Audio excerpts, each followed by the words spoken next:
across America. Live, this is Point of View.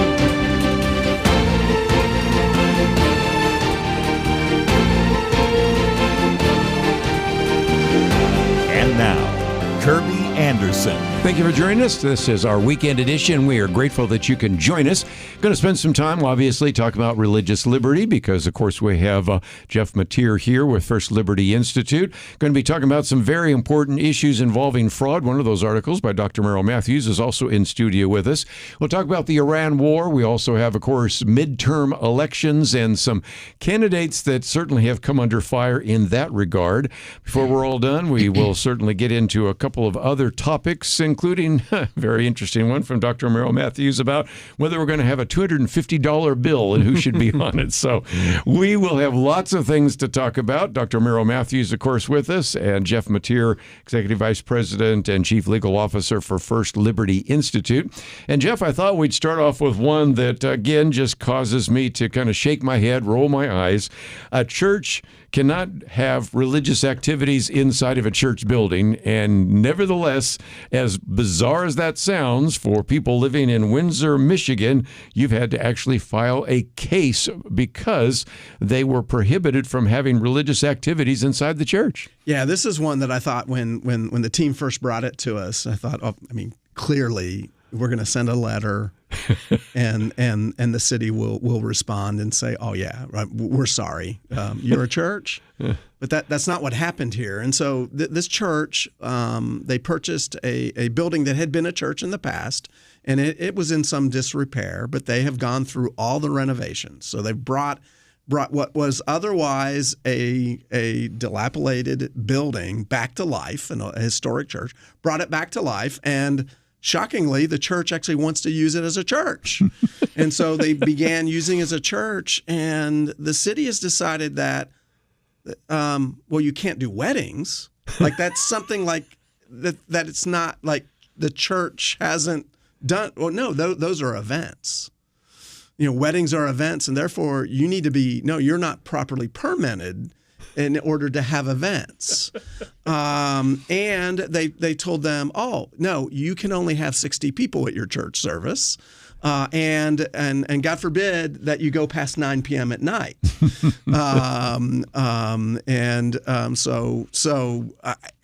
It's one of those you just think. And so, the letter wasn't enough, and we've had to actually file a lawsuit. So what is the city's justification for this? They're very confused on what is a church. They think that the church is holding events and that it's an event center, and they're unfamiliar with. And again, this is Michigan. It's not California or New York. Although Michigan, maybe in some parts of Michigan, it's becoming more like California or New York. But their view is, and there's some speculation, and so I probably shouldn't say it, but we're on the air and we're here just between friends, is that there is an event center that doesn't like that this church is holding what they're describing as events, because in the past you would have to go to the event center, and now, and of course the church is not taxed because churches shouldn't be taxed and can't be taxed, but they are a church that holds, the church does have weddings and they conduct funerals. I don't know. There are no allegations yet that they're somehow shutting down funerals, but who knows? If they thought they could do that, then they would. But, and I've seen a picture of it. It looks like a church, too. It's a church. Because some people might think, okay, I've seen some churches in like a strip mall or a shopping center or something like this. This is obviously was built as a church, always functioned as a church. They revitalized it as a church. But somehow, because it's a church building, and you got because the church is the people, not the building, but the people that are Christians in a church building are doing ecclesiastical functions, and somehow that can't be permitted. Right. And, one of my first cases, I think my second case that I ever did with Kelly Shackelford was a case here in Plano in which a group of Plano Vietnamese, or they're not Plano, they're Vietnamese who are living in Plano, Vietnamese Baptist, bought an historic property in the middle of downtown Plano, not too far from where we're sitting. And it had been a church historically, and then it then became something else. But these people bought it back. And the city of Plano did not want them to occupy that building and use it as a church, because in the city's wisdom, it should be other higher purposes for it to be used, which usually translates they wanted it for tax dollars, Right. use it for tax dollars. And we had to file a lawsuit in that case. We sued the city of Plano, and again, one of the cases that I tried for before I was an employee at First Liberty. And working with Kelly and Hiram Sasser, and obviously I wouldn't be telling the story if we didn't win, but we won, and that church is there. I mean, it's been there now for over a decade doing it. So it's shocking, but it's not rare that this is happening. I seem to recall there was one that y'all were handling maybe 2 or 3 years ago. Jeremy was handling it. I think it was a synagogue that a group was trying to bring back to life, but it was in a neighborhood. Mm-hmm. And so I think the neighborhood was pushing back because they didn't want people in the synagogue. You didn't parking all up and down the streets and so forth. Are the neighbors in this Michigan thing pushing back also? There's some of that. This is in a residential, and it's always, we're for it unless it's next door, and you have some of that, but. Look, historically in America, churches have had a right to exist anywhere, and of course, we all know that churches, whatever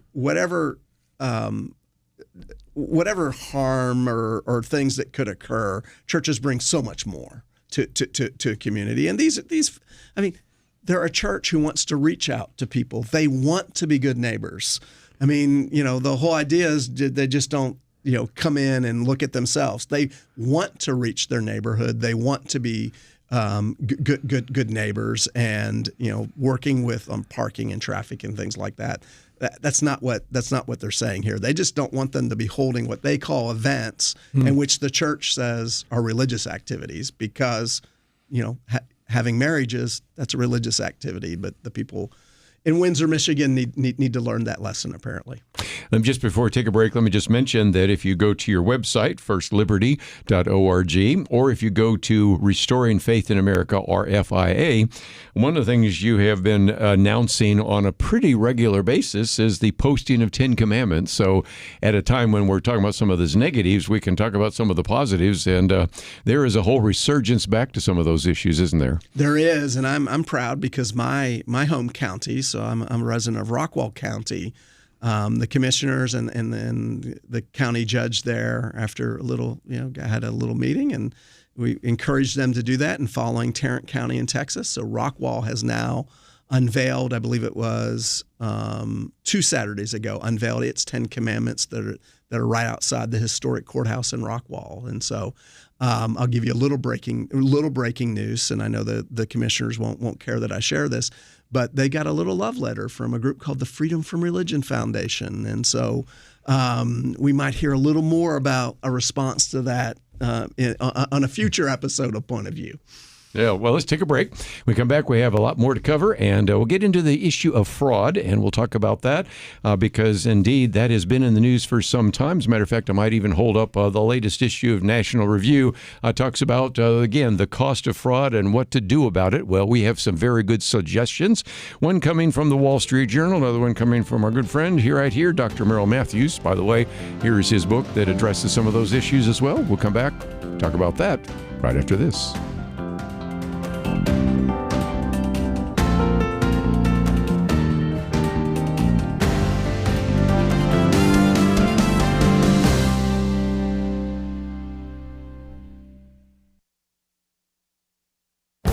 This is Viewpoints with Kerby Anderson. Years ago, a doctor wrote an article entitled, "What's Keeping David McCullough from Sleeping?" This noted historian and award-winning author had trouble sleeping because he was worrying about what was happening in the country. He was concerned that our leaders have forgotten about history, they're unaware of the past, and uninterested in how they would be remembered in the future. Timothy Gegline, who was a special assistant to President Bush, opened his article with a story to remind us how ignorant students and adults are about history. One study from years ago by the Intercollegiate Studies Institute surveyed more than 2,500 Americans.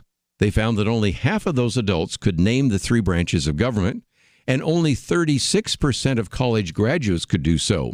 18% of students tested could not name a single right or freedom guaranteed under the First Amendment. Turns out that the highest performing school on this civics test was Harvard University. But even this prestigious school did not do that well. Harvard scored 69%. You know, most teachers would consider that to be a D+. In other words, it would be a failing grade. A more recent study by the American Council of Trustees and Alumni found that half of all college graduates did not know how long the terms of their representatives and senators were, and 43% did not know the First Amendment gave them freedom of speech. A full third could not identify any rights guaranteed by the First Amendment. So I would suggest that you remember that all those students surveyed are now of voting age, and some may be running for public office. Yes, that can keep you from sleeping at night. I'm Kerby Anderson, and that's my point of view.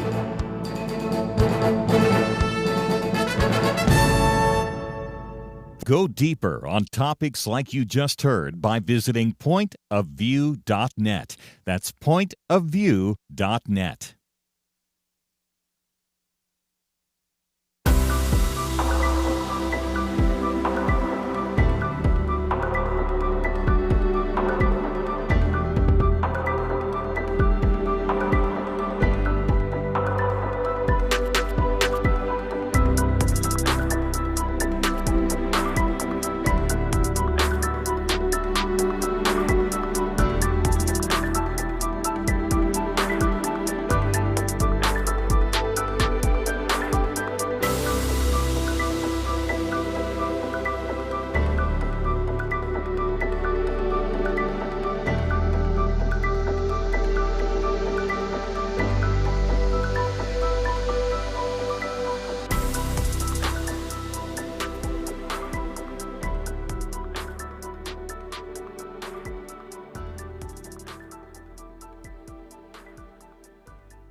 You're listening to Point of View, your listener-supported source for truth. Back once again, we're going to talk about fraud for a while, and there's a couple different articles we've posted. First of all, a couple of days ago, the Wall Street Journal talked about Obamacare fraud update.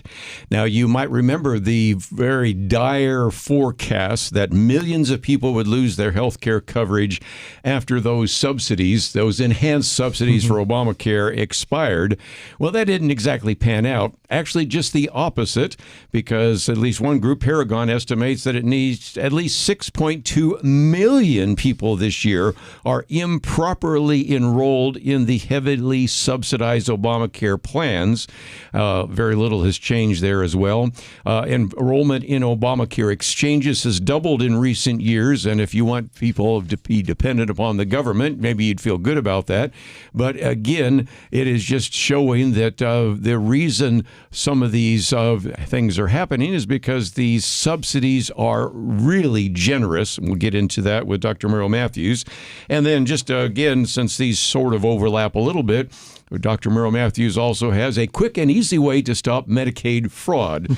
But Dr. Matthews, you are our expert, so I'm just going to turn it over to you for just a few minutes because waste, fraud, and abuse. Everybody says they're running against it. The other day, there was an attempt to try to bring various attorneys general to the White House with the vice president. The Republican attorneys general showed up. Right. Democrats did not. And so I didn't know this was a bipartisan issue, but here we go. If we are really concerned about fraud, it is our tax dollars. What can we do about it?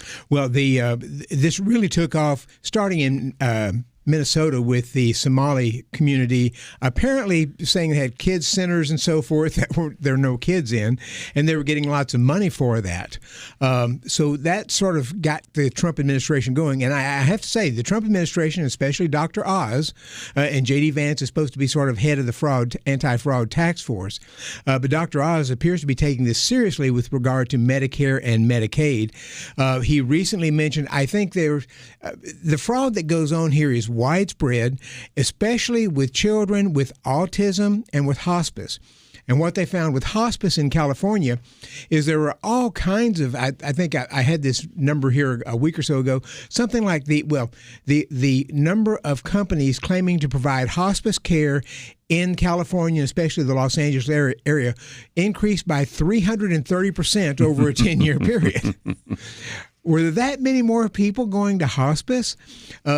What Dr. Oz says is they have cut off funding for something like 700, 800 of these organizations and just stopped paying them.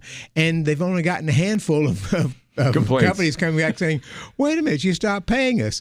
And his notion is if you were committing fraud, you probably were not going to be complaining about that. Yeah. But it just gives you an indication of how much fraud there is out there. What the Paragon Institute found in Obamacare, and I need to explain this a little bit, when they passed Obamacare, the Affordable Care Act in 2010, what they did was they created Obamacare, and it was supposed to be take off when you basically if you had too much income from Medicaid. So you had Medicaid up to a certain point; they were requiring that, and then if you had too much income, then you could go into Obamacare and get the subsidies. Right. Well, the Supreme Court, the Obamacare was going to require every state to adopt the Medicaid amendments in there, and if they didn't, they would lose all their Medicaid funding. And the Supreme Court said that's not appropriate. You can't do that. That's just extortion. And so a number of states did not expand on Medicaid. And what that means is those states that did not expand on Medicaid, they may have lower limits of that you would have for going into Medicaid. And so let's just say you have 100. They may provide Medicaid for up to 100% of the poverty level, but they may not do above that. Obamacare kicks in around 138% of the poverty level, so you might have a gap in there in which people would just be may have too much income from Medicaid, not enough for Obamacare. So what's happening, what Paragon is alleging, is an awful lot of these lower income people are claiming more income than they actually have. And you could do this. I mean, if you're going to somebody who registers, well, are you getting a little money over here? Do you have this? Do you have? Right. And so they're claiming a lot more income than they supposedly have, and that is making them qualified for Obamacare, and then the subsidies come in, and if you're low income in Obamacare, you get very generous subsidies. A large percentage of them pay no premium at all, and just about everybody, I think 85-90%, get some premium paid in Obamacare from the taxpayers, and this can be up into up over $100,000 in income. So that's where they're seeing what they think is a problem. They say Florida is one of the biggest states. Florida did not expand Medicaid. Texas didn't. About 10 or 12 states did not expand Medicaid. And so you have that gap, and you have more people caught in that gap between the Medicaid limit and the Obamacare limit. It's just very complicated, but again, it's back to the bigger issue that we can talk about, the quick and easy way to stop Medicaid fraud. By the way, in there you point out that some of the places where there have been the most graft are where there are limits to the work requirements, and that's in places like autism and hospice care. So first of all, that's the case. But let's get back to the incentives, because we sometimes talk about perverse incentives, but here's one. If you are going to have the federal government provide this, the state provides it, you start matching it, there's no cutoff. And so you're suggesting, why don't we go to what the Republicans have talked about for decades now? Yes, decades. And that is block grants, and then you do with it what you want. Right. And then the Republican idea for a long time, which I don't hear much about right now, is to say we're going to give a state X amount of dollars, flat amount of money. Here's your money. You can take that for Medicaid, and then anything else you decide you want, any other benefits you want to provide, you get to pay for it. Anything else, you're going to have to cover the additional amount. So people understand Medicaid is a federal state program for low-income people. The federal government provides a matching grant for 8 or 9 or 10 states. It's about 50-50. So the state pays half, Medicaid, the federal government pays half. But in some of them, it gets much more. I think in Mississippi, it's over 70%. The federal government pays over 70%. So if Mississippi spends $1, U.S. taxpayers are paying over 70 cents of that.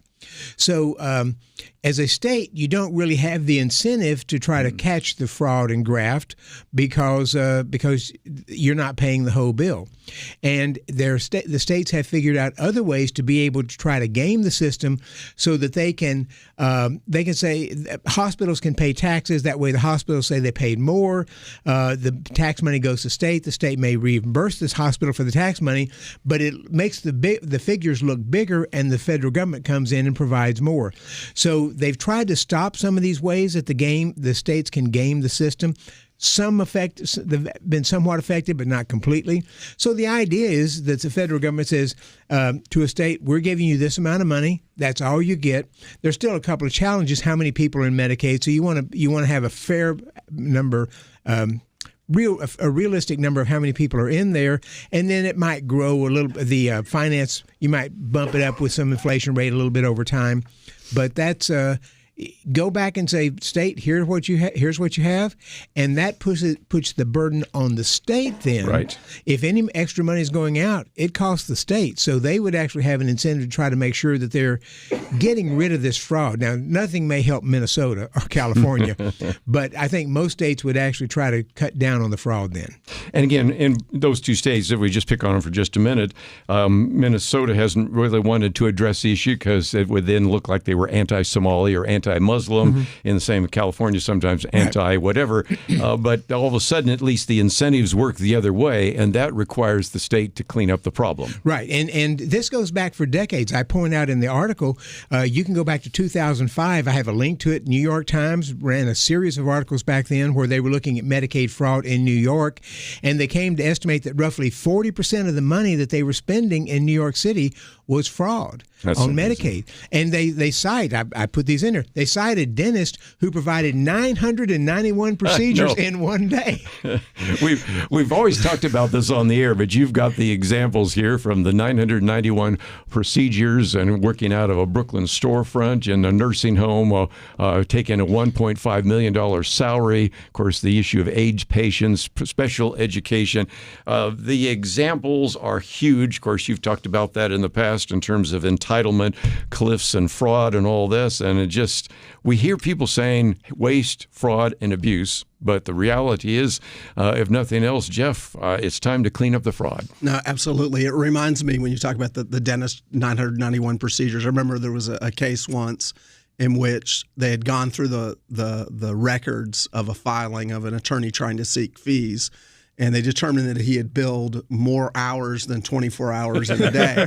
Now, he had a response. He said he had traveled and he had picked up time, and therefore he could bill 26. So maybe the dentist had flown and was able to work more than 24 hours only in order to get only if you're going from the east to the west. That's right, or you lose. Yeah, exactly. You do. Well, we're going to take a break. A lot of other things to talk about. And if you'd like to join the conversation, 1-800-351-1212. We'll be back right after this.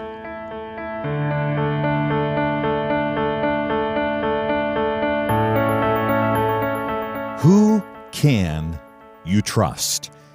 Years ago, many of us could probably have provided a fairly long list, but today it seems we almost can't trust anyone. Educators don't even know what a woman is anymore. Many so-called public servants have shown all they care about is themselves. The FBI has been accused of bias, law-breaking, betrayal, and journalism. It's largely corrupt, with no Clark Kent standing up for truth, justice, and the American way. All of this is why Point of View Radio is more important than ever, and your part in supporting us is more needed than ever. Do your part today in supporting trustworthy truth. Stand with us and help push back the lies and the darkness. Visit pointofview.net. Don't put it off. Take a moment right now and click on that big blue button that says Donate Now, or call to invest at 1-800-347-5151, pointofview.net, and 800-347-5151. Point of View will continue after this.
You are listening to Point of View.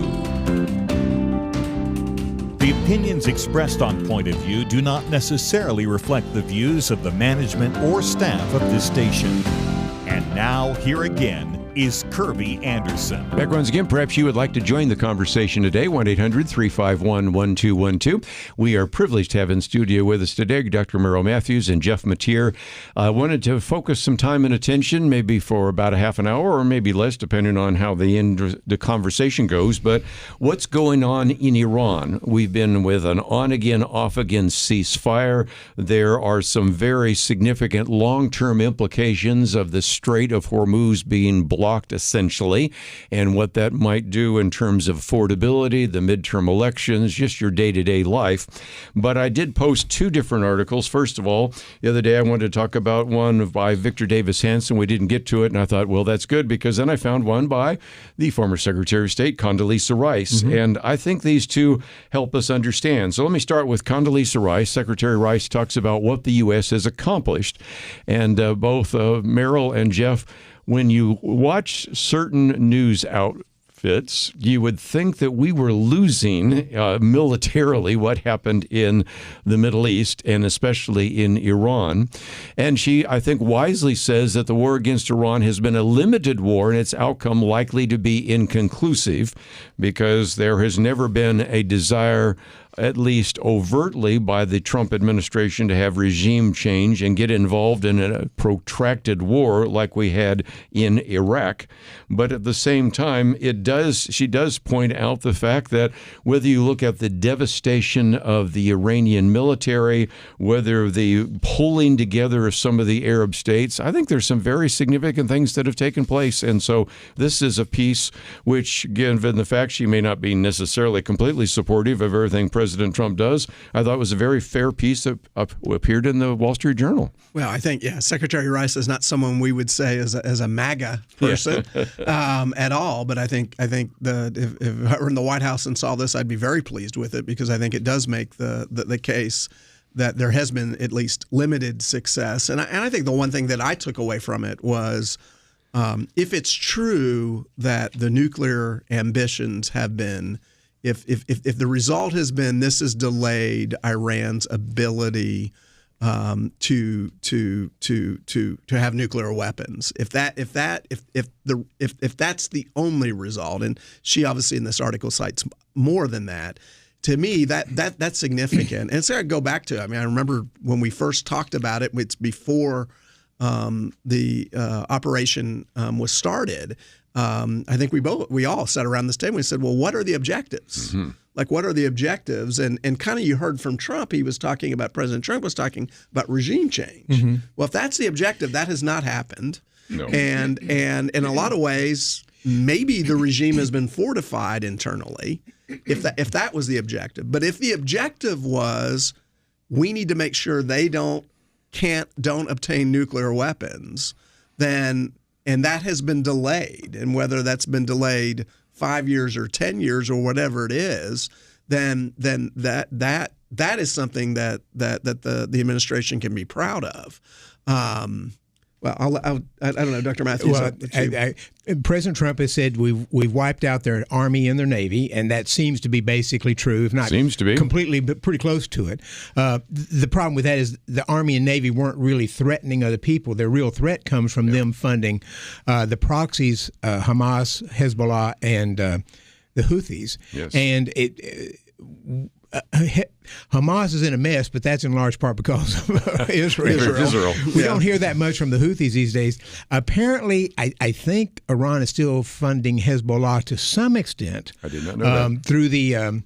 Through cryptocurrencies' ability to be able to do that. So I think there is some extent that that's still going. And Hezbollah says Israel and Hezbollah have been in discussions about, or Israel with Lebanon about ceasefire. I think that's all off right now, and Hezbollah says they're not ceasing, and they're still continuing to send missiles into Israel. So I think the biggest concern right now is we're just not hearing anything about negotiations as to whether we are. And it's been something like a week or so since we were hearing just about every other day or the third day. We're getting close to it. And it doesn't look like we're getting close to anything right now. And the concern is that if we just sort of move on from this and look at other issues, and the Strait of Hormuz stays largely blocked, I think a few ships have gotten through, but not many. Then you just don't want the status quo going on forever. So I don't know what the plan is right now to try to get this resolved. You thought maybe some kind of negotiation would get it resolved, but it's not clear right now that we're in major negotiations. And again, let's just remind ourselves, as this does talk about the fact that Operation Midnight Hammer back in June was the first thing to really take out the enrichment program. And then, of course, you have Operation Epic Fury, the one going on now, which is, I think, both have set back the nuclear ambitions. Right. So if that's your goal, well, then you've achieved your goal, and it's possible that eventually Trump says, well, didn't accomplish everything, but we accomplished what we set out to do and move on. In the meantime, she does mention something else, and I just have said this more than once. Think about what the Middle East was October 7th, 2023, and look at where we are now. I mean, Hamas going into Israel, Hamas is strong, Hezbollah is strong, the Houthis are causing all sorts of problems, Iran is moving towards nuclear weapons of some sort. None of that is happening now. And also at the same time, you have a number of these Arab states where they've talked about the Abraham Accords could eventually become the Abraham Alliance. A lot of these Middle Eastern countries, which you would never have thought would maybe lower their concerns about Israel to the point of working together. That is, again, another significant accomplishment, and she talks about that in the third paragraph. Yeah, the United Arab Emirates are working more closely with us because Iran is shooting missiles off and drones at United Arab Emirates, Oman, and some of the others in that area. And my understanding is the Saudis would like us to go ahead and just finish the job. Yes, well, I know that. Because they've had their own trouble with Iran, but the Saudis aren't coming in. There are discussions that we've had bases in Iraq that we didn't tell Iraq about and things. So we'll see what happens here. But in some ways, I think it is aligned some of the Arab countries more with us against Iran. They were largely aligned with us in some sense, but not so much publicly, and now I think they're increasingly wanting to be aligned publicly just to be able to get Iran and make sure that Iran is no longer a problem to the world and to them. You know, I was just thinking, Jeff, that one of the biggest miscalculations Iran did was once they were being attacked by Israel and the United States, they started firing missiles at their neighbors. I mean, as Jon Stewart said the other day, I've been in a bar fight, but if you start swinging at one guy and then you start swinging at everybody, it's not a real good idea. But, one of the reasons why Hezbollah may continue to do this is because if you get a real ceasefire, then the other Arab countries may be more willing to work with Israel. So if Israel is still firing into Lebanon and trying to get Hezbollah, that makes some of the other Arab countries would like to see that end, and it puts pressure on them not to align with Israel. It's really a very complicated mess. Well, since you mentioned that real quickly, there is of evidence, and he mentioned it the other day, that Benjamin Netanyahu and Donald Trump had some words. Yes. And a lot of that was over the fact that Israel still keeps firing into Lebanon against Hezbollah. And apparently Donald Trump said, you need to just cut that out. But Hezbollah hasn't stopped. They said, I think I saw well over 100 missiles over a short period of time into Israel. And, I wish Israel and Hezbollah are Lebanon could at least come to some kind of ceasefire, but as long as Hezbollah continues to fire, and that's why I say I think it's fair to say that Iran is still funneling money to Hezbollah for the time being. Well, and I mean, the other, to me, the issue, is the strait going to be open, right? That has to happen.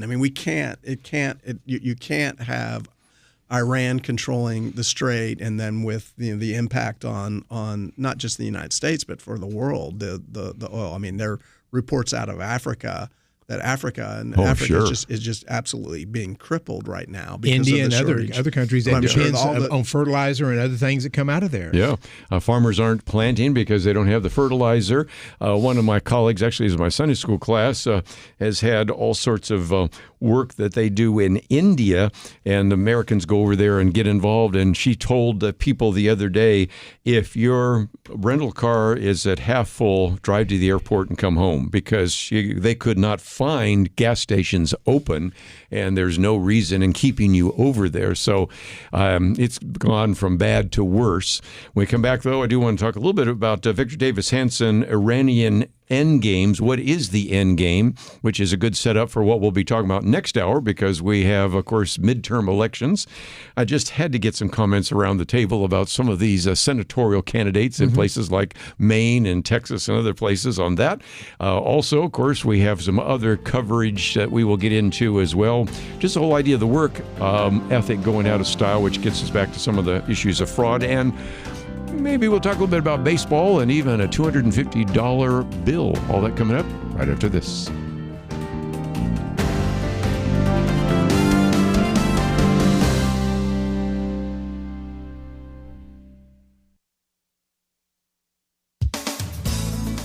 There's one person who could have spared the country the disaster that was the Biden administration, Jill Biden. If only she had told the Democrats in 2016, "No, I'm sorry, I can't put my husband through it. He's not mentally capable of undertaking a run for the White House and certainly not of being president." Or, at least in 2020, knowing of his decline, she should have protected him from the ridicule and ignominy she had to have known a real campaign would bring. Instead, she betrayed her wedding vows, the Democrats, and the country. A March opinion piece in The Capitalist bears the title, "Jill Biden is the most evil woman of the 21st century." Writer Daniel Turner explained that marriage vows promise that no one, not even the children, no one will look out for you, my spouse, as much as I will. And if you are too incapacitated to make a decision like, how do I walk off the stage, then I will try to take those decisions away from you. I will not give you more, larger, graver decisions because I cherish you. Jill Biden instead capitalized on her husband's incapacity.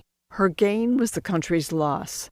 Daniel Turner wrote, "It hurts to revisit what President Biden left, the filth, the weakness, the wokeness, the depravity.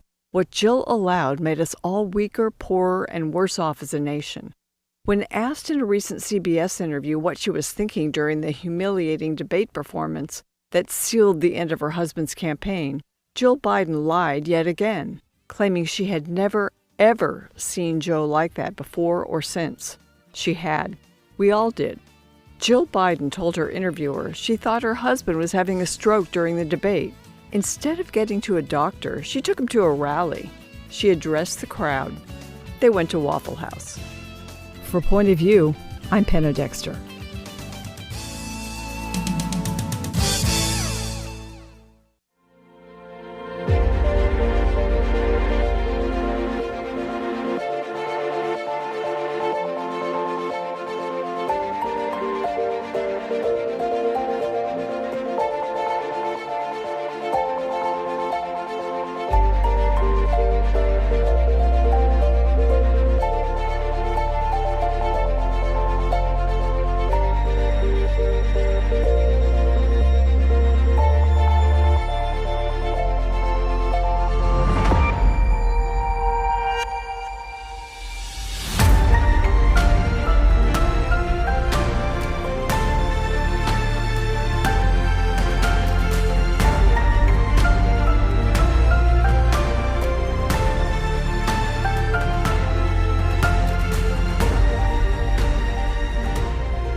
You're listening to Point of View.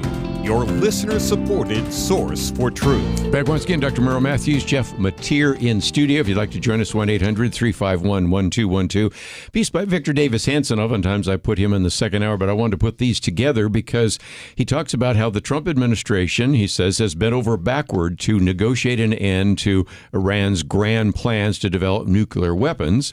And then, of course, talks about some of the issues there, but it really gets into what is the end game. There's a couple of implications. One, of course, as we just said around the table, but it's worth mentioning again, we cannot keep the Strait of Hormuz closed much longer. There are a lot of implications. First of all, of course, petroleum products and keeping an economy going is key. As I mentioned, also the fertilizer, there are all sorts of places around the world that right now farmers are saying they can't get fertilizer. So instead of saying, well, I'll just have a diminished crop, I may not plant at all. That gets to a food shortage of some sort, or because the price is so high, I can't afford it either way. And then, of course, you have all the other issues of that as well. And so in some respects, what is the end game? And Victor Davis Hanson tries to give us some thoughts about that. But if nothing else, he says it's really, and I think he's wise by saying, unlikely that Iran is ever going to give up its pursuit of a bomb voluntarily. If for no other reason, it can look at how we don't ever militarily have intervention into, say, North Korea, because once you have the bomb, it is less likely that any kind of military will ever come against you. Yeah, I mean, this analogy probably breaks down, but think about World War II, and if at a certain point the Allies had said, we're not going to go, I mean, we've pushed Germany back into Germany, and we're going to stop. We're not going to finish. I mean, that's not acceptable, right? And so, again, it goes back to me is what were the objectives? If the objectives were simply to delay their ability to get a nuclear weapon, and all you're doing then, of course, is delaying because as far as we know, the reserves that they have, the uranium, that has not been found or impacted. I mean, I'm sure it's hidden somewhere underground and whatever. So the raw materials, the basic raw material they still have. And so you're delaying that. And so I think Victor Davis Hanson makes a pretty persuasive argument, although it's a difficult one, that if you started this, now it's time to finish it. Time to finish it. And leaving Germany alone, retreating just into Germany without doing what we had to do. And I think you could also say the same thing with Japan. Would it just been acceptable just to push Japan back to the island and not do what we had to do? And this is, I know I'm opening a can, but not doing what we had to do at Hiroshima and Nagasaki. And so I was reluctant in the beginning because I was always unclear what the objectives were. But once we've started it, then shouldn't we finish it? And here's the problem Donald Trump faces. Trump and Republicans face elections. Yes. The Iranian regime does not, at least not real elections. Right. And so they can continue on, and you could say, and Trump said at the first, early on, if the population rises up and takes over, Iranians don't have guns. And the IRGC, the Iranian Revolutionary Guard Corps, does have guns and tanks and other things. And so it's very hard for the Iranian people to rise up. And so they're being forced to basically absorb most of the brunt of this that's coming in because the Iranian Revolutionary Guard Corps, they know how to get some money in. And they're able to pay themselves. I mean, they've made themselves rich. I mean, Soleimani, you remember Soleimani? His nephew or niece was living here in Los Angeles. That's right. In a kind of luxury, and along with her daughter, and they would go out and do the Death to America chants, even as they were driving luxury cars and living in luxury places, based upon the corruption that goes on there in Iran and the ability to be able for people who are tied into the Iranian Revolutionary Guard Corps to be able to get money and pass it on to other people. Trump has got a timeline that he's got to face, or they're going to have pushback, and they do not. And that's a problem. One of the things he says here is the Iranian regime has never viewed negotiation as a path leading to an ultimate deal. And that is, I think, illustrated since you mentioned the Iranian Revolutionary Guard, the IRG. Interestingly enough, Glenn Beck the other day came across a clip, and you had to watch the caption because it's obviously in Farsi.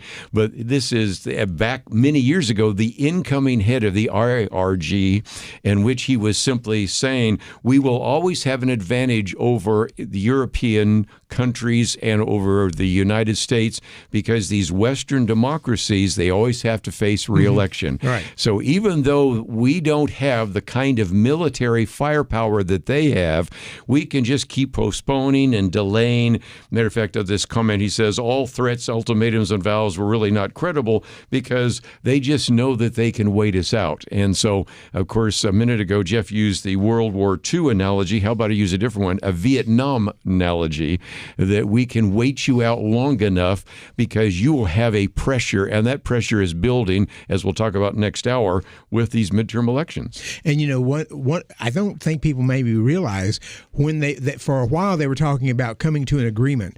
Now, lately, they've only been talking about coming to an agreement to sit down and negotiate these things over the next 60 days. It's not happening. So it's an agreement to try to get together to come to an agreement. So it is that part of it. And when people say Trump is losing in this, that part, you sort of see the point that they can make, which is we're not making any progress. And if it's a waiting game, they may end up winning unless Trump is willing to put boots on the ground, which so far he's not been willing to do. Well, or boots on the ground, or, I mean, an aerial attack. I mean, if you start, I mean, look, if you're committed, if you're committed to do actions that will result in tens of thousands of civilians losing their lives, which again, I like my World War II better than Vietnam, but Yes. you've Dresden. That's right. I mean, it's not a great moment in American. I mean, we don't like to focus on that. We bomb civilians. Thousands of civilians We died. bomb civilians, and if if that's the objective, then I mean, you're going to have to do that. Where I think you have the problem is when you do, now I'll use your Vietnam, is you're not willing to use every available tool that you have to win a war, then you end up in a Vietnam situation. Now, having argued for this sort of let's go bomb the heck out of them, then what do we do then? Then what do we do after the regime crumbles? Yeah. Because then you're going to have, I mean, is it like Afghanistan? I mean, what do you have? What's left? And we're going to have Americans, and then you really will have people on the ground trying to police, and Iraq will seem as like it was a garden compared to Iran. So, and as you say, Dr. Matthews, and you've got midterms coming. Yes, you do. And Which we'll talk about after the break. coming. But one more point that is made in here, and I really encourage you to read this because it's just very well said. In terms of size, population, resources, wealth, and military strength, Iran has the most formidable and has been the most formidable adversary the United States has faced in the Middle East. If you go and look on a map, you realize how much bigger it is, what the population is, what the military was. We have degraded it significantly, and as he points out there, probably cease subsidizing Hezbollah, Hamas, and Houthis, at least to the level of what has happened. Middle East is safer than it was, but the end game still a big question mark, which is, of course, why we posted this piece by Victor Davis Hanson. We come back, though, we've got some interesting candidates out there, and we are in the midst of the midterms, and I thought it'd be good to have a roundtable discussion since some of the people here know some of the candidates a little better than others, and give you a sense to weigh in if you would like to as well. 1-800-351-1212. If you'd like to find some of the articles, they're on the website, pointofview.net. I'll be right back. Where does moral truth come from? According to 58% of Americans, individuals determine moral truth. A quarter of Generation Z says society determines moral truth, and morality can even change over time. Only 42% of Americans believe that truth comes from God.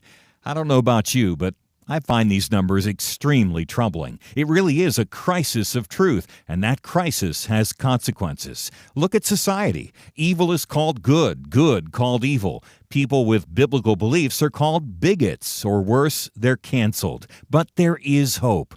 The Bible promises the truth will set us free, and that's why Point of View is relentless in our commitment to the ultimate source of moral truth, God's Word. At Point of View, we know that God's truth is eternal, and if we stand together, we can help more Americans apply His truth in their daily life. Help Americans find truth again by giving at pointofview.net or call 1-800-347-5151. That's pointofview.net and 800-347-5151. Point of View will continue after this.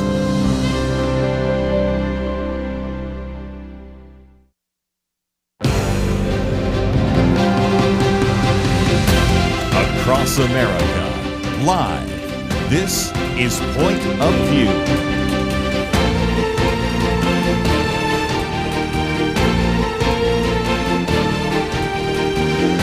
And now, Kerby Anderson. Second hour today, we're going to spend some time, at least for a while, talking about the midterm elections because we're right in the middle of it. Of course, we had earlier this week elections in California. I think they're still counting the votes out there in California. They're still counting the votes. Oh, my goodness. Well, we get to that sooner or later. But I do want to talk about some of the candidates and some of the issues. We will get to this issue of affordability because I've got an affordability tracker to give you perspective there.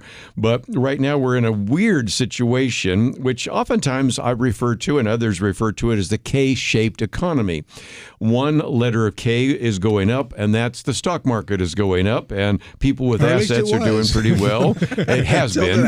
And then the other's going down, and the way to illustrate going down is consumer sentiment is at 44. Mm-hmm. You might say, what does that mean? Well, the lowest was 50, and that was when people were in their post-pandemic inflation of 9%. So we're, in terms of consumer sentiment, worse than ever. So there are a lot of people. As a matter of fact, if you take the affordability tracker indicator, 49% of people in America, or at least American families, say they don't have the resources to cover essential expenses. That's going to have an impact, obviously. So I want to talk about that in just a minute. But the next article I posted by Joe Klein. Now, he's not necessarily somebody we'd have on the program all the time, but, you know, when you have somebody that's been pretty favorable to Democrats and referred to them as two dumb Dems, other than John Fetterman, who's been talking about some of that as well. What he's referring to, and we'll start with the state of Maine, Graham Plattner. You probably could not come up with a candidate who ends up with so much baggage that he needs porters just to carry it to the election day, because this man has one after another of revelations, and they just go from bad to worse, don't they? They do, and apparently more revelations are coming out from women he was texting with on a thing called Kik, K-I-K, and his wife has come out and defended him. I'm not familiar with that. I was not familiar with that. I don't spend any time on that one either. So, yeah. But his wife has come out and defending him, saying she didn't marry a perfect man, and she doesn't want a perfect man. She got one. Oh my goodness, an imperfect man. Yeah. But you know, I'll just mention this: the last time Susan Collins ran in Maine, Republican, the polls had her down 10 percentage points going into the election, and she won. Yes. That might happen again. I don't think you can hold your breath on that happening, but it might happen again. But even Bernie Sanders and some of these people who will criticize any Republican for almost anything is coming up and defending him. That's what surprised me. Yeah. And let's get into that for just a minute because, again, if you're not familiar, maybe you don't know that this is a guy with a Nazi tattoo. He's an individual. Totenkopf, I think. Totenkopf. Yes, and he's against Israel. He's against billionaires. He's against any kind of soak of the rich. I mean, you just go down the list, as well as just a number of sex scandals that would make Gary Hart or Bill Clinton go, whoa, this guy's even worse than I am. And so it is interesting. I always like to go to Jeff Mateer because he's from Pennsylvania. Who would have guessed that the only Democrat to come out and speak out against Graham Plattner is John Fetterman. Yeah, and I just got back from Pennsylvania, and I will tell you, there are a lot of speculation that we won't be saying he's the only Democrat because he may be moving to the Republican Party, which just to think that compared, I have many family members remember because when he was lieutenant governor, he was a committed liberal, and to think that he is now the sense of reason, it's just incredible. But you couldn't pick a worse candidate if you're a Democrat in Maine because Susan Collins is we sometimes as Republicans we don't appreciate Susan Collins. Right. She kind of a little bit, but gosh, this guy. What else can come out? And if he can survive, then I don't know. I don't know if the Republic can survive someone like this making it through. But it's actually taken us to a point now where people's past, if this becomes your candidate in a sense, and we just feel like because what he wants to say is I'm real, I'm authentic. Yeah. I'm a real person. I had a real past. Yes. I wasn't a rich kid. Turns out that apparently was not the case. Yes. I apparently did have a fairly easy upbringing, but people apparently are looking for that and willing to overlook all kinds of scandals. And I'll tell you, and this is true. I would argue with Ken Paxton in Texas. Right. Get to Texas now. If you can be the Attorney General, you can go out and you can file serious lawsuits. You can file frivolous lawsuits. You can file messaging lawsuits. You're your own person. You can do whatever you want to. When you go to the Senate, you got to be able to work with 99 other people, or at least the people in your party, and that's why I would have thought John Cornyn was good at being able to work with other people in his party. If you go and you want to try to be a maverick in the Senate, you have problems. And Graham Plattner, if he goes with all this baggage, it's almost like George Santos, who had all this baggage as a House member, as a Republican. Nobody wants to work with you because they don't want to be seen with you.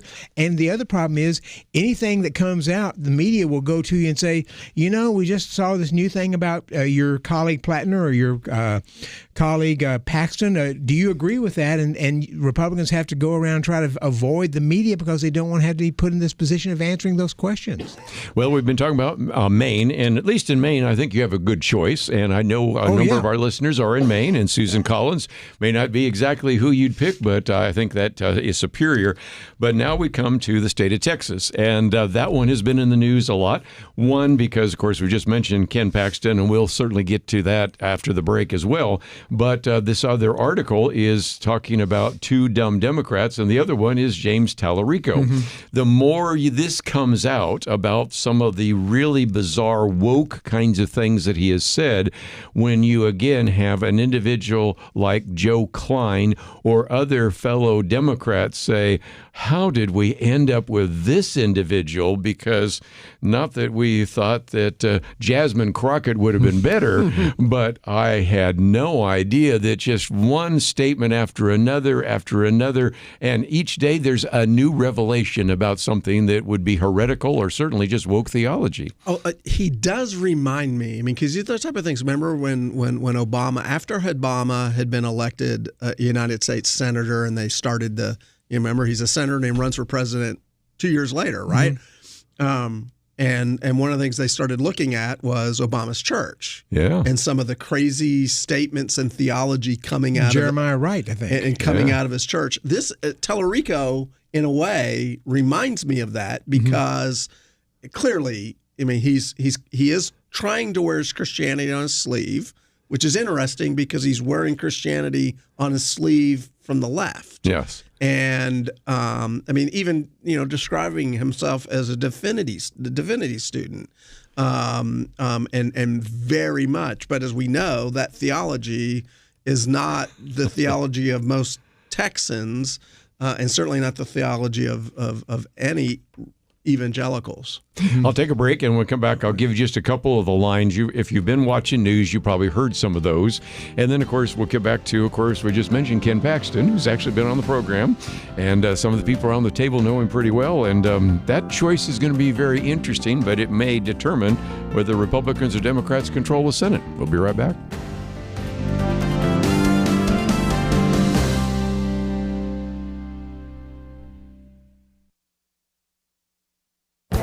This is Viewpoints with Kerby Anderson. Years ago, a doctor wrote an article entitled, "What's Keeping David McCullough from Sleeping?" This noted historian and award-winning author had trouble sleeping because he was worrying about what was happening in the country. He was concerned that our leaders have forgotten about history, they're unaware of the past, and uninterested in how they would be remembered in the future. Timothy Gegline, who was a special assistant to President Bush, opened his article with a story to remind us how ignorant students and adults are about history. One study from years ago by the Intercollegiate Studies Institute surveyed more than 2,500 Americans. They found that only half of those adults could name the three branches of government, and only 36% of college graduates could do so. 18% of students tested could not name a single right or freedom guaranteed under the First Amendment. Turns out that the highest performing school on this civics test was Harvard University. But even this prestigious school did not do that well. Harvard scored 69%. You know, most teachers would consider that to be a D+. In other words, it would be a failing grade. A more recent study by the American Council of Trustees and Alumni found that half of all college graduates did not know how long the terms of their representatives and senators were, and 43% did not know the First Amendment gave them freedom of speech. A full third could not identify any rights guaranteed by the First Amendment. So I would suggest that you remember that all those students surveyed are now of voting age, and some may be running for public office. Yes, that can keep you from sleeping at night. I'm Kerby Anderson, and that's my point of view.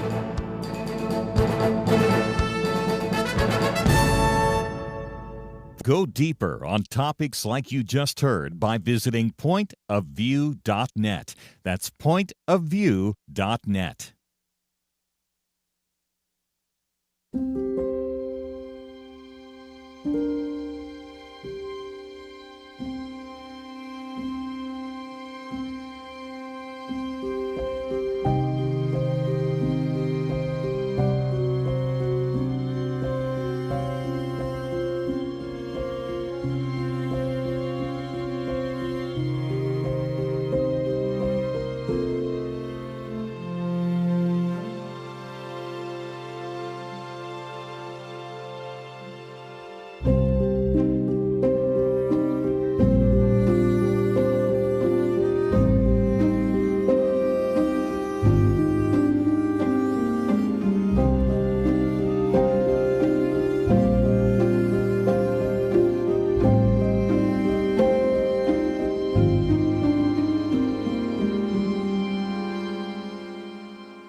You're listening to Point of View, your listener-supported source for truth. Back once again, we've posted this particular article by Joe Klein. You can read it for yourself, and it's just interesting because he quotes from Andrew Sullivan. I quote him every once in a while, and said the Democrats actually think that if someone is a white male and goes to church, he has a chance in Texas. Well, not if you start saying that God is non-binary. There are not two biological sexes. There are actually six. Our campaign has become a non-meat campaign. White skin gives me and every white American immunity from the virus of racism, but we spread it wherever we go. Can I go on? I think you see that every single day there's something else that has surfaced. And so then all of a sudden you find yourself in a situation where some individuals say, well, I maybe appreciate the fact he's trying to be a Christian, but he's just a liberal Christian and he's got some really wacko ideas. So, well, now we've got Ken Paxton with more scandals than we can imagine. And again, we can go into some of those, but that is, first of all, the issue of how you would make that choice. But more importantly, I want to look nationally, since it's a national program.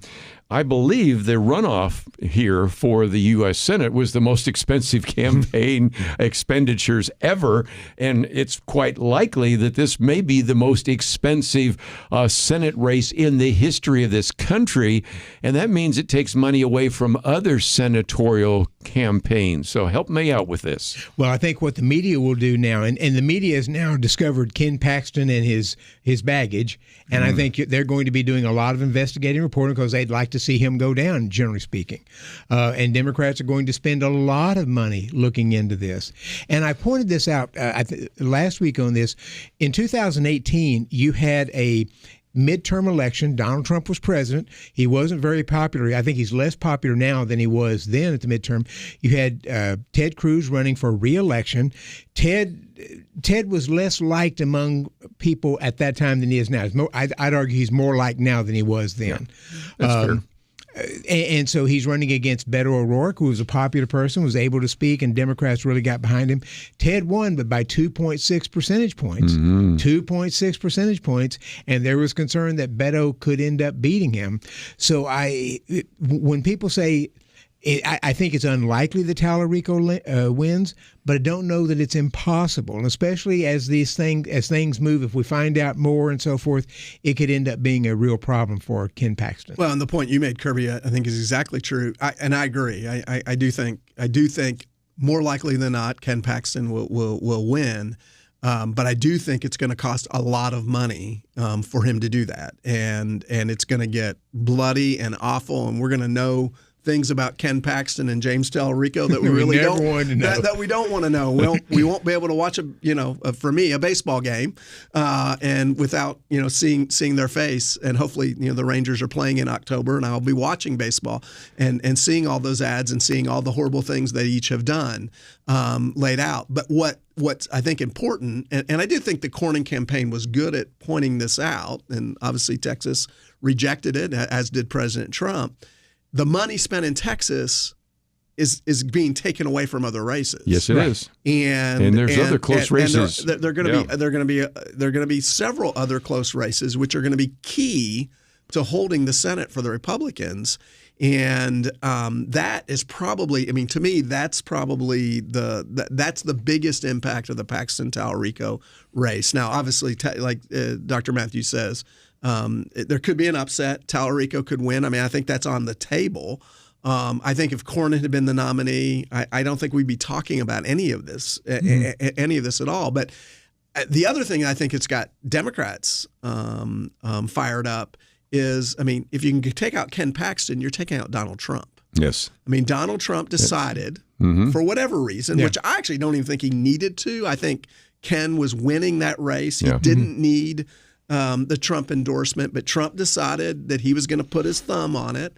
And so now, Donald Trump, owns Ken Paxton, and whatever happens, and so Democrats to take out Ken Paxton is really, they don't like Ken Paxton, but they really don't like Donald Trump. And so it's going to be, the next few months are going to be really, really interesting. And like I said, we're going to see a lot of money spent. Now, I guess if you're in that world, and where you get revenue for ads and campaign consultants, this is going to be a great time to be on either side of those races. I'll just mention a couple of things. Number one, we don't register for as Republican and Democrat in Texas, but there is a group that tries to ascertain based upon votes and so forth, and they estimate that you've got about 8.3 or 4 million Democrats in Texas versus about 6.3 or 4 million Republicans. So Democrats outnumber Republicans based upon that, and about 2.5 million independents. A lot of independents would typically vote conservative here. So that's one thing that's a concerning. The other thing, and I've been watching the numbers among Hispanic and black voters, and those numbers in terms, Trump got a good bump from both of those voters in the last election. Those numbers are going down in support for Trump. And some of that is here in Texas. And if they're redrawing the lines thinking, well, this Hispanic group voted for Trump, so we're going to redraw these lines as they did the redistricting, thinking this will be a good Republican, they may find out that that's not the case if some of the Hispanics decide not to vote for Republicans. And the real concern is if you get Democrats coming out, if they're really excited going out, and Republicans are saying, Ken Paxton, I'm just not even going to worry about it. I'm not going to go vote. That's where you get the change. Right. And that's part of it, because we are going to be inundated, and not just in the state of Texas, but all over the country for all of our listeners, with negative ads. And the negative ads tend to lower the turnout, because eventually people just, it's not like you're trying to convince people to vote for you. You're just trying to convince people not to vote for my opponent. And lots of times they just simply don't vote. And we could have low turnout, couldn't we? Well, it could have low turnout. And then not only does that impact that race, but what about that's the race at the top, right? What about the races down ballot? Karl Rove has pointed that out. This could have a significant down ballot race here in Texas, and you could lose several Republican seats in there. And I'll just mention one thing. I saw Mayor Mandami on the Jon Stewart show, and he comes across very positive. I mean, it seems like a very likable guy, and most people don't look into their policies like we do.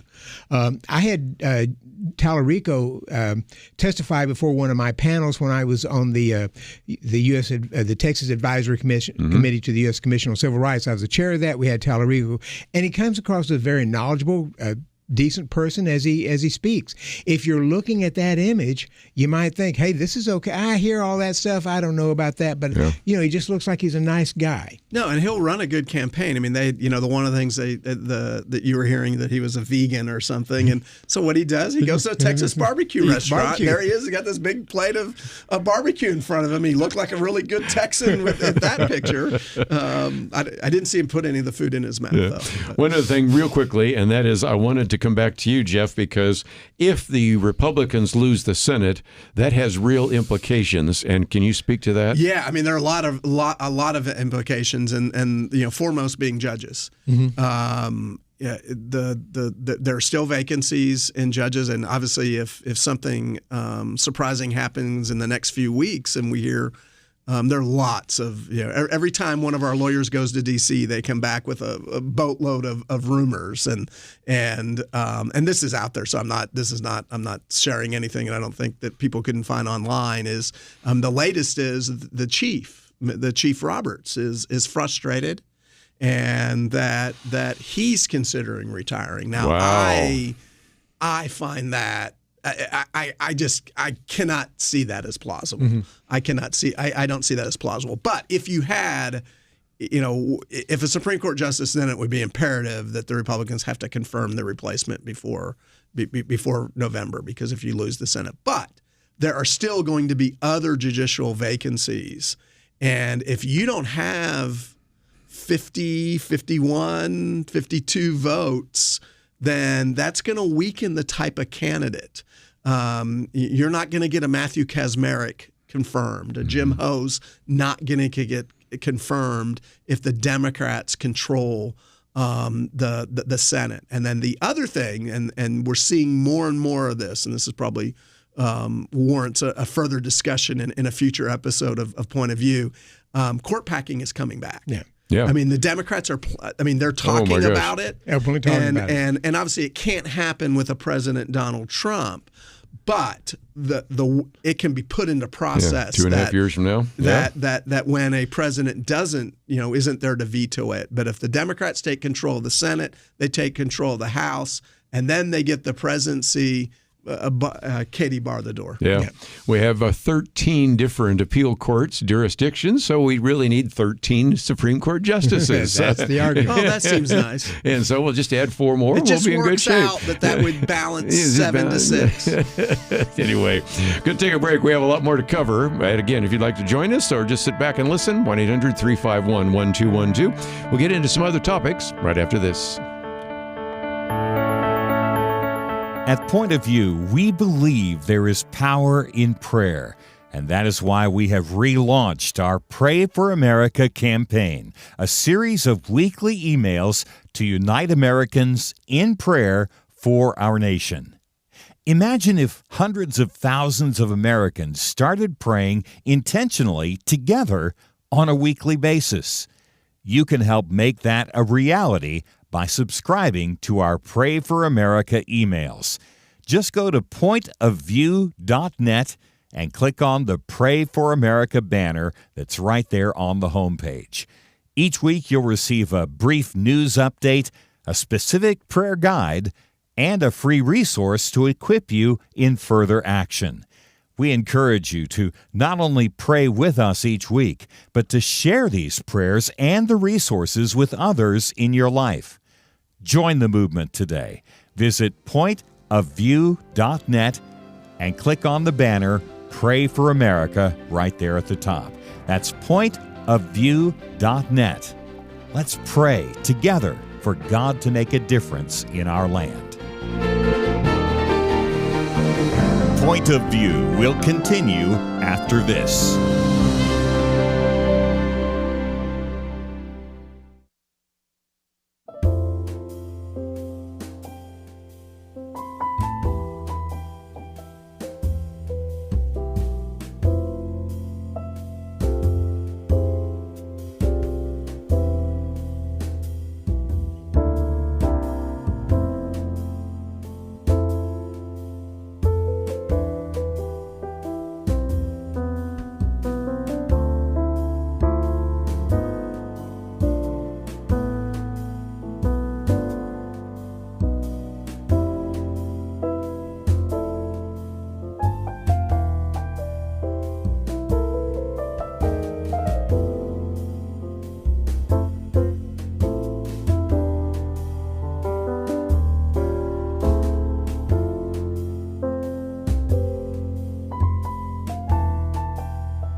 You are listening to Point of View. The opinions expressed on Point of View do not necessarily reflect the views of the management or staff of this station. And now, here again is Kerby Anderson. Back once again, let's see if we can focus a little bit of time and attention on the 250th anniversary of this country. And I might hold this up. This will be coming to your mailbox if you are a donor to Point of View. It is a special edition that we've created of Outlook.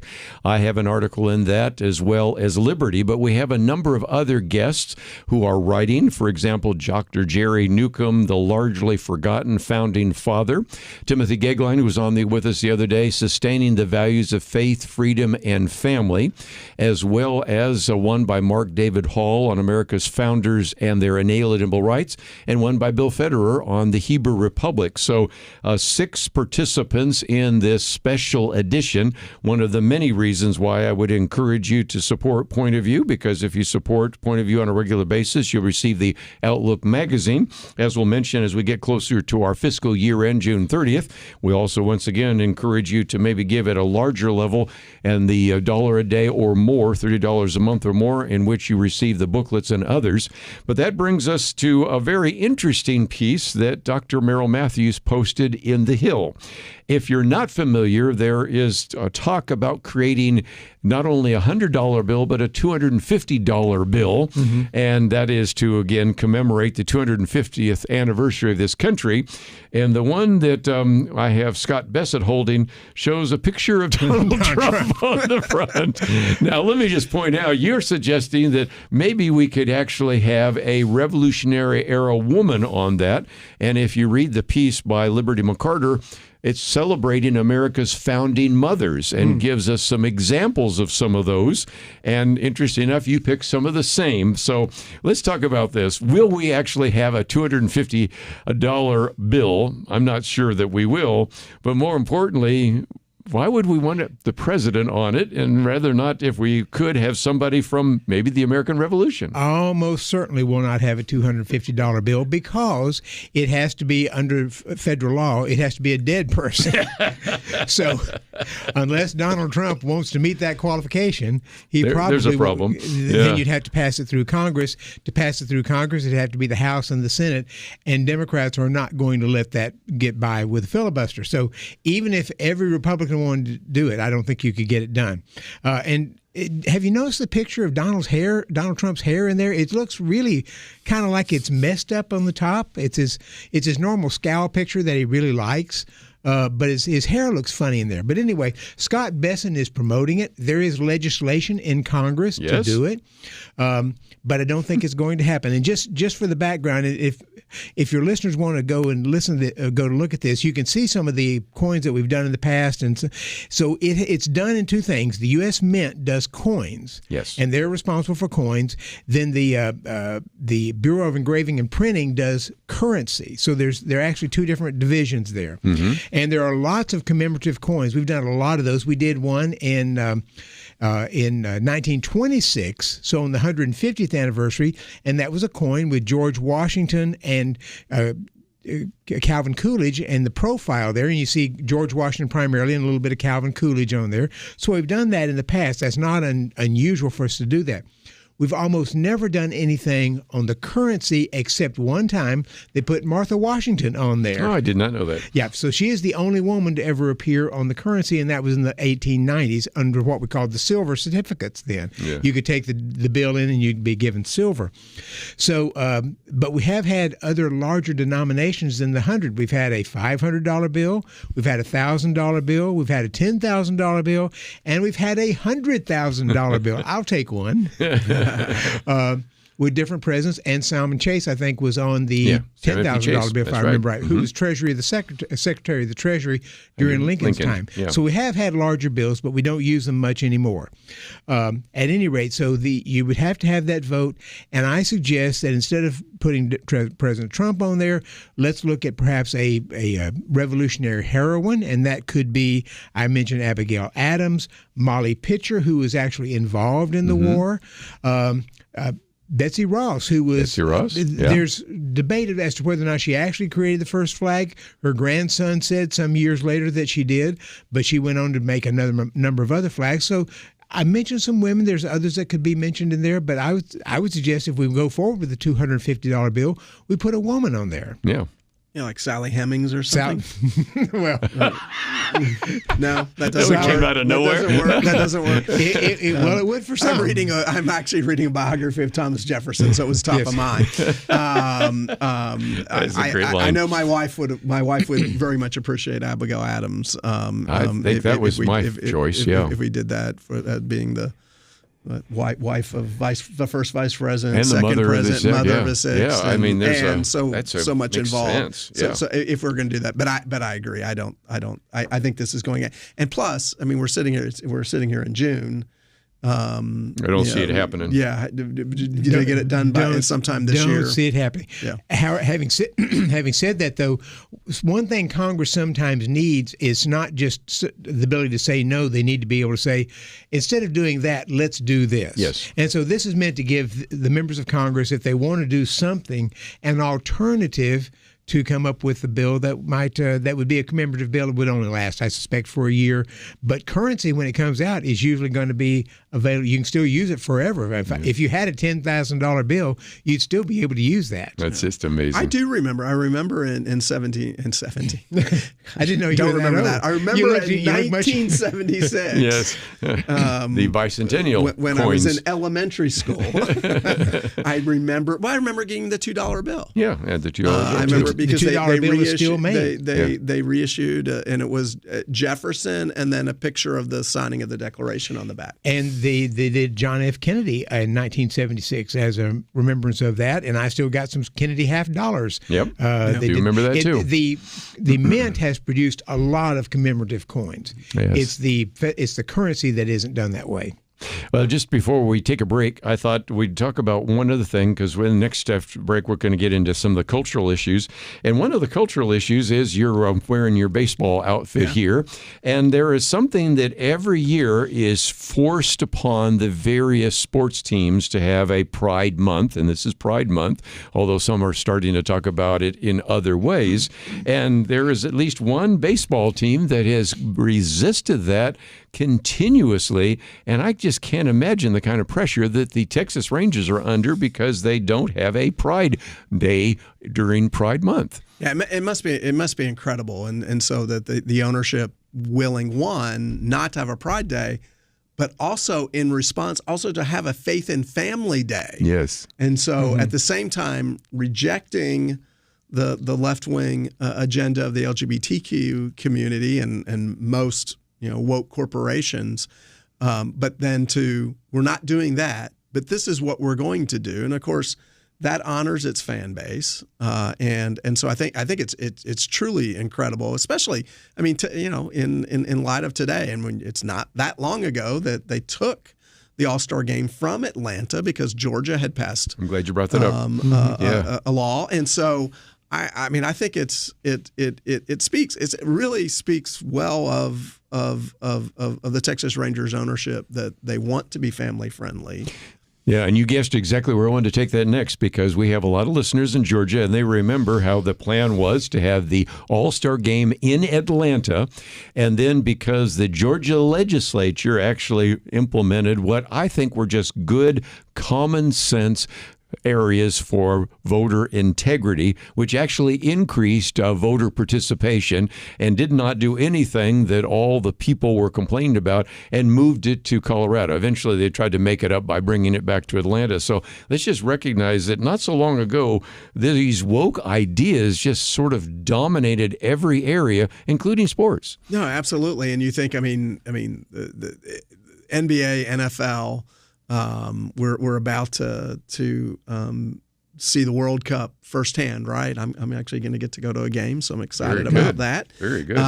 But all the other leagues, in Major League Baseball, with the exception of one team. Isn't that something? And so it's incredible. So it's, I'm proud to be a Texas Ranger fan, regardless, but at the same time, and the fact that they're willing to stand up for faith and family. I think it wasn't that long ago that professional football teams were pressured to take a knee at the that's right.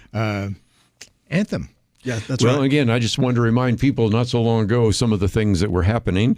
And if nothing else, we don't have this as an action item, although it's crossed my mind. Just if you want to maybe post something about that or send a note or an email or something about at least one team said, enough is enough, and we're not going to go down that route. And I bet the Rangers would appreciate that. I think so, because can you imagine the amount of pressure right now in Major League Baseball on the Texas Rangers because they would not, again, take a knee to the LGBTQ issue. So I thought I would mention that real quickly. We come back, we're going to talk about the work ethic. It's gone out of style. Jason Riley talks about that, and it kind of gets back to our issue of fraud. We'll talk about that right after this.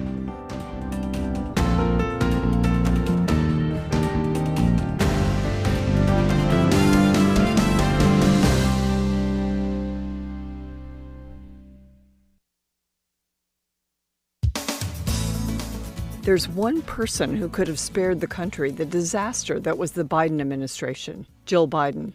If only she had told the Democrats in 2016, "No, I'm sorry, I can't put my husband through it. He's not mentally capable of undertaking a run for the White House and certainly not of being president." Or, at least in 2020, knowing of his decline, she should have protected him from the ridicule and ignominy she had to have known a real campaign would bring.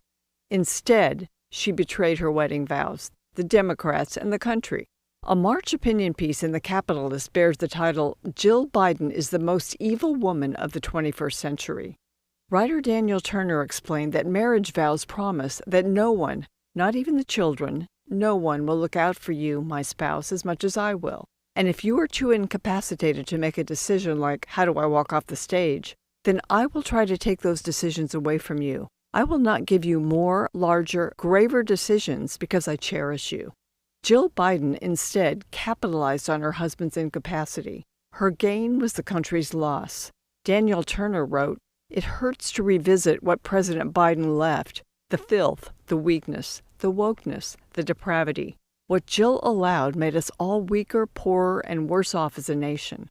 When asked in a recent CBS interview what she was thinking during the humiliating debate performance that sealed the end of her husband's campaign, Jill Biden lied yet again, claiming she had never, ever seen Joe like that before or since. She had. We all did. Jill Biden told her interviewer she thought her husband was having a stroke during the debate. Instead of getting to a doctor, she took him to a rally. She addressed the crowd. They went to Waffle House. For Point of View, I'm Penna Dexter.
You're listening to Point of View, your listener-supported source for truth. Back once again, let me just mention real quickly that if you are listening online, you might have heard Penna Dexter's commentary.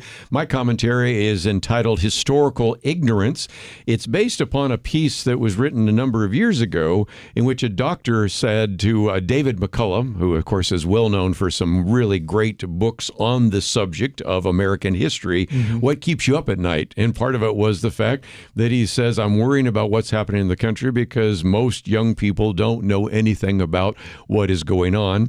So I quote from Tim Gagline, who we just mentioned a minute ago, a quote from a study by the Intercollegiate Studies, and on and on. But whether you go back to Jay Leno days and jaywalking, or you go to Water's World with, of course, Johnny going out there and asking questions, Dr. Merrill Matthews, it is embarrassing how little some graduates from high school, even graduates from college, know about our history or about our structure of government. And if they've learned anything, they've probably learned the wrong things. And so, yes, and I've seen some of these, they do this on a Twitter every now and then. You see a person who goes out, a conservative, and I saw one who was asking a person who was a teacher, public education teacher in government, asking about the Constitution, and she knew nothing about it. I mean, it is amazing how little some people know. And then here just recently, we've had professors from UCLA, I think it is, we need to bring back the SAT because we decided we didn't want to discriminate against anybody, so they got rid of the SAT and the ACT, and we've got people coming in who can't do remedial math, and we have to spend a whole lot of time and money just teaching people basic math that are going into a major university. But we're not going to give them grades when they're in university, so it doesn't matter. And then they just come out, and then the employer's stuck with them. Harvard has decided it's going to limit the number of A's it gets because of grade inflation at Harvard. Grade inflation. Well, not everyone gets an A. Yeah. And Penna wrote about that a couple of weeks ago. Are they going to take away trophies, too? But again, back to the fact that we're in the midst of the midterms, these people can't tell us what you call the first 10 amendments to the Constitution. They can't even tell you what branches of government exist. They don't even know who won World War II. But then these people do get to vote, and that is not very encouraging as well. Anyway, I just wanted to end off on this one here. Jason Riley is quoting something we've talked about before, and that is he uses Chris Rock as an illustration. This may be the first time I ever mentioned Chris Rock's name on Point of View, but Chris Rock has a piece about how you can tell the difference between good neighborhoods and bad neighborhoods. If you're in a neighborhood in America at 12:15 in the afternoon on a Wednesday and you see women in sweatpants coming out of the gym, pushing babies, riding bikes, chances are you're in a nice neighborhood, probably even a Whole Foods nearby. But if you see men in sweatpants, smoking cigarettes, hanging out with the boys, lifting weights in the yard, riding children's bicycles as their actual transportation, you're in danger. And the sad reality is that if you take the Department of Labor statistics for certain, and I think they're pretty accurate, we find that 1 in 3 men are not only working, they're not looking for a job. And this is something we've talked about before with a book by Nicholas Eberstadt. And back to this issue of fraud and maybe the way in which you are finding more and more people that have figured out, Dr. Merrill Matthews, how to live off the largesse of the federal government and the state governments. We hear it from friends frequently that some of their boys, teenage boys, grow up playing video games, and then they don't really want to go to school. They don't want to spend the time working, and they want to basically stay home and play video games. And that is a bad sign for a country. Yeah, I really don't understand it. I don't. And I guess it's at some failure level. Obviously, it's a failure of parents. It's a failure of churches.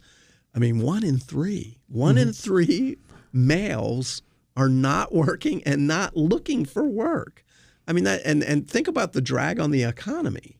If those people were out in the workforce and they were producing, how much more and how much better things are. I mean, this was, I will say, rarely am I, shock's probably not the right word. I'm just completely surprised. I mean, I did a double take because I thought that can't be true. But then obviously this is a very, it's the Wall Street Journal. Yeah. And Nicholas Eberstadt, who is very solid. No, I just 1 in 3. Mike Rowe used to quote him all the time, so I have lots of times in which I'm quoting that book by Nicholas Eberstadt, and it just seems to me that has been the case. And of course, there's some other things, family formation. Let's talk culture for just a minute. We all know around the table really outstanding young women who say, I can't find an outstanding young man because they can't support themselves, much less they couldn't support a family. Yeah. And we recognize the fertility rate dropping and all the other things that are associated associated with this. And then when you start having individuals who maybe do step out beyond their comfort zone to get a job, and then they get laid off because of AI, you can begin to see that this is a real issue. And I've done multiple commentaries on it. I'm going to turn this one into another one because it's just something that we need to pay attention to. Government can't solve this problem, really. If anything, government is encouraging some of this with various kinds of largesse and benefits and things that are provided. But it seems to me that's the kind of thing that pastors and Christian leaders and others should speak to. And if nothing else, as I've said before, if you can just teach your children and grandchildren how to work hard and show up at a job, they're always going to have a job because they are going to be competing against a lot of people that are going to be lazy and are actually practicing the worst kind of things in their lives. And one of the ironies here is that more women are going to college. Yes. They're going into STEM, healthcare, engineering, and other things. And I think there are more women in medical school now than there are men. So even as men are dropping out and playing video games, the women are stepping up and going into major jobs that pay very well. Again, just some great opportunities for us to, as a church, speak to those issues. Yeah, and I think that the concluding, if we think we're proud that it's 1 in 3 Americans, well, guess what? It's worse in Europe. It's worse in Europe. They're even lazier in Europe. And I saw that, and just having been in France, I was shocked. Middle of the day, work day, and be walking through an area, and there were all these men just sitting around drinking coffee or drinking whatever. Coffee and smoking cigarettes. That's right. Hoping to find a good, ambitious wife who's out there who will provide for them. Yeah. Let's think about next week. First of all, you're going to come back on Friday, so you can give us an update on what's happening up there in Michigan. Yes. And all sorts of other cases, because you have another case where you're trying to get the Supreme Court to deal with the firefighters in Washington. We do, yeah. Right? We've got actually we're going to have 5 requests before the Supreme Court asking to take cases. But yeah, lots of stuff going on at First Liberty. Might just mention too that next week I'll be talking with an individual involved with this new film, The Young George Washington. And so we always like to point you to a film that will certainly be of help. And of course, we've been dealing with the Middle East issues. So Gary Fraser will be on talking about various kinds of issues related to prophecy. Bunny Pounds has a new book out, so we'll be talking to her as well. And just it's going to be a good week. So we look forward to that opportunity. But let me just mention before we wind down here that many of these articles we've posted are things that you might want to read as we go there. Let me also mention one last time, even though when you go out there and ask people what's in the Declaration of Independence or the Constitution, they can't tell you. That's why we're making available, I'll hold it up right now, a copy of the Declaration and Constitution. It is published by Point of View, and it's something we've been making available free of charge. You can find some of the various articles we've posted, and I would encourage you to take the time to go there. And if people find themselves, as we are winding down schools and beginning to think about what's happening in churches, if there's a legal question that especially threatens your religious liberty, then go to firstliberty.org, can't they? Absolutely. Best place. And don't forget, I also talked about restoring faith in America. Let's put up a few more of those 10 Commandment monuments, and that will be a great opportunity as well. As always, I want to thank Megan for help engineering the program behind the scenes. Steve, thank you for producing the program. Enjoy the weekend, and we look forward to seeing you right back here on Monday, right here on Point of View.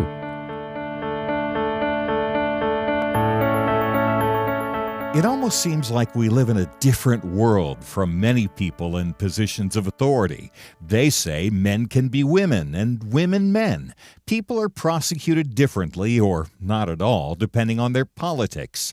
Criminals are more valued and rewarded than law-abiding citizens. It's so overwhelming, so demoralizing. You feel like giving up. But we can't. We shouldn't. We must not. As Winston Churchill said to Britain in the darkest days of World War II, never give in. Never give in. Never, never, never, never yield to force. Never yield to the apparently overwhelming might of the enemy. And that's what we say to you today. This is not a time to give in, but to step up and join Point of View in providing clarity in the chaos. We can't do it alone, but together, with God's help, we will overcome the darkness. Invest in biblical clarity today at pointofview.net or call 1-800-347-5151.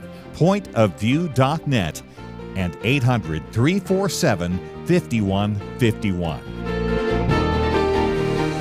Point of View is produced by Point of View Ministries.